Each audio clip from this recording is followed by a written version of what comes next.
The Nueces County Sheriff's deputies' patrol offices got some much-deserved upgrades for their offices. Sheriff Jim Kalin gave us a tour of the facility today to show us the new improvements they now have.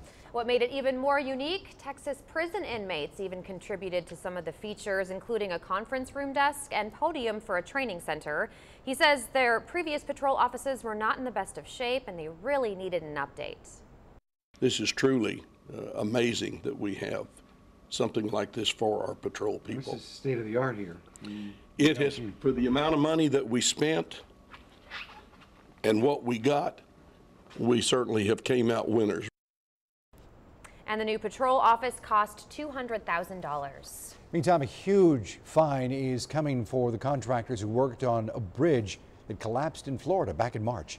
They will have to pay more than $89,000 for workplace violations. Now, OSHA issued the fines for 7 safety violations. The agency says contractors did not put in safeguards against serious cracks that had developed on the bridge. 5 drivers and 1 worker were killed when the bridge fell into a busy road near Florida International University.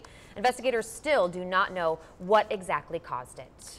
Now to the widespread flooding in the aftermath of Hurricane Florence. Wilmington, North Carolina is now an island cut off by water to the rest of the world as flooding wreaks havoc across the Carolinas. ABC's Marcy Gonzalez has an update on the aftermath of Florence.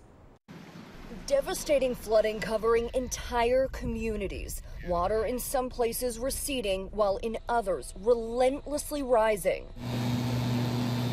That was the Cape Fear River on Sunday. This is it today. We are not out of the woods yet. I want to impress upon people who are still within a mile radius of this river that the worst is yet to come. At least 4 other rivers already at record flooding levels. This is the main highway. This is Hestertown Road. Overtaking more than 1,000 roadways in North Carolina alone. Roads remain dangerous and